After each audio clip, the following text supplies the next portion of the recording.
So like you said, आपके किसान through your technology, growing multiple crops, they're able to earn 1 lakh, 1.5 lakhs a month. Can you give a step-by-step guide कि start करना है soil से? Organic farming starts much before starting with the soil. Starting with the soil, the seed, कैसे manage करते हैं crop, everything can you cover in a quick masterclass? Before anything किसान लोग mind set करना है क्योंकि स्टिल बहुत किसान लोग स्टिल डाउट में है, वैसा हो जाएगा। इसलिए मैं हिस्ट्री सुना दिया, बताया, हिस्ट्री yes. बताया क्यों कि वो किसान को उसका बाप से बाप का बाप है तो उसने पूछना है, उसका ज्ञाना है तो उसके पूछना है। So first and foremost is they have to make their mind set and पूरा एग्जाम्पल 2 एकड़ है उसके पास, तो 2 एकड़ में आधा एकड़ इसके लिए सेट करके प्रॉपरली, क्योंकि बहुत डाउट है ना, एटलीस्ट हाफ एन एकड़ छोटा से स्टार्ट करके ध्यान से करना है, राइट प्रैक्टिस लर्न करना है कि किसी वर्कशॉप पे और कोई कर रहा है ना उसके साथ जाके 2-3 महीना उसके साथ रह के लर्न करना है, वो बहुत इंपॉर्टेंट है। स्टार्ट करके पहला दिस थिंग इज मॉडल क्या बनाएगा, ये फ्रूट्स वेजिटेबल्स का करेगा और डिफरेंट क्या करेगा वो मॉडल सेट करके उसके बाद क्या है ना, बीज सिलेक्शन इज वेरी इंपॉर्टेंट। बीज ठीक नहीं होता है, बहुत नुकसान होता है। पहला the selection of the seed, बीज का selection, that is very very important, more than anything, that is the most. Then land को सेट करना है। सर लेकिन बीज में कैन आई आस्क, बीज में जो टिपिकली ऑर्गेनिक में हम कहते हैं देसी बीज आप यूज़ करते हैं, today in this they talking about hybrid seeds, GMO seeds, I think can you explain what is the issue with that? Should we use desi seed? India में GMO इज बैंड, GMO नहीं है, GMO seeds नहीं है, correct, hybrid seeds है और देसी seeds है, but देसी सीड का प्योरिटी इज क्वेश्चनेबल, क्योंकि क्या होता है ना, देयर इज नो प्योर देसी बीज का fruit, because it's grown in the outdoors, pollination होता है, क्रॉस पॉलिनेशन होता है, that even though it's not man-made hybrid, it's naturally hybrid. It becomes hybrid. So man-made hybrid has a purpose for the longer shelf life, better yield. So that is hybrid.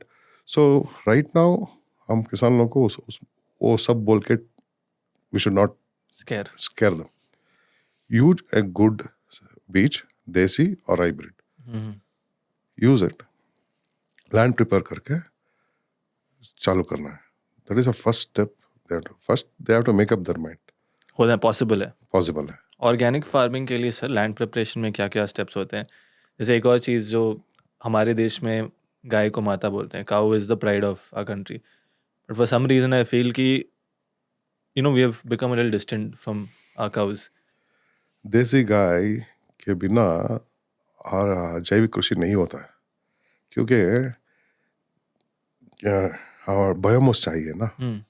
हम 1 एकड़ में 8 ton tomato निकाल दिया, 8 ton tomato निकाल दिया, 8 ton आज उस 1 एकड़ से निकाल रहे हैं हम बायोमास। करेक्ट। 8 टन डालना है ना, 8 टन क्या डालेंगे, 8 टन बायोमास डालना है ना। देसी गाय का गोबर, देसी गाय का गोबर में they give lot of religious this thing. Scientifically it has lot of nutrition to the soil, lot of nutrition gives, lot of good bacteria, lot of this thing for the ecosystem, for the soil ecosystem to thrive. It is one of the best biomass. So desi gai is a must for every organic farmer. अगर मेरे पास गाय नहीं है तो? गाय नहीं है तो अच्छा you can गोबर ले सकते हैं ना, खरीद सकते हैं, गोबर खरीद सकते हैं ना। अच्छा कंपनीज गोबर बेस्ड बायोमास प्रोड्यूस कर रहा है, एनरिच्ड बायोमास, वो भी यूज कर सकते हैं। मगर मेरा रिकमेंडेशन है देसी गाय को रख लो, that is your free sustainable biomass producer. Correct. So step 1 में लैंड प्रिपरेशन में गोबर का इस्तेमाल करो, एंड सॉइल में डालो. और सुभाष पालेकर जी ने भी बहुत सिखाया, जीवामृत भी डाल सकता है. Mulching is very important. Natural mulching. Natural mulching is very, very important. Very, very important. Your land will become fertile. At the same time, you will get more yield. At the same time, you will spend less on weeds. So, natural mulching जैसे कैसे होता है sir? आप पेड़, fruit का पेड़ grow कर रहे हैं, the whatever weed is which comes from the soil, weed grow करता है ना, वो is called live mulching. Live होता है. You don't have to do anything because trees, बड़ा बड़ा पेड़, उसको पता है कैसा न्यूट्रिशन को डालना है, so they don't compete. Right. If you are doing smaller crops, so then cover. अभी एक और अच्छा सा टेक्निक आया है. वो उसमें क्या करता है ना, ये green dayancha, you know the plant. It's called manure plant. Yes. It's rich in nitrogen. उसको ग्रो करना है एक 1.5 months के बाद. So this is one एक और तरीका लैंड प्रिपरेशन करने के लिए. प्लान करने के पहले 2 महीने पहले डायंचा डाल दो.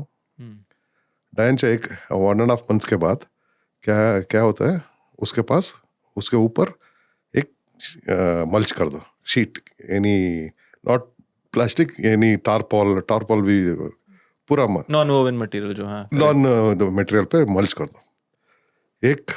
10 दिन छोड़ दो. क्या होता है, सब डायंचा मर जाता है. ओ इट विल बिकम मर जाता है. क्या होता है, it will become dry.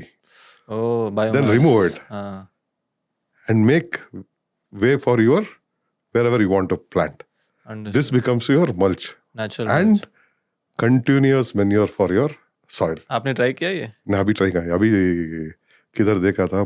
Very good technique. Now we will try it. Very And very cost effective. I spoke about beej. Beej, Like yes. of Bijamrita. Yes. It's a preparation of seed. First bring right seed and prepare them. That's called Bijamrita. Prepare your soil, Jivamrita. Then mulching, covering. Yes. The fourth one is Vapsa. Vapsa is maintaining the humidity of your land. That's also very important. So this 4 is done properly. You get great results in organic farming.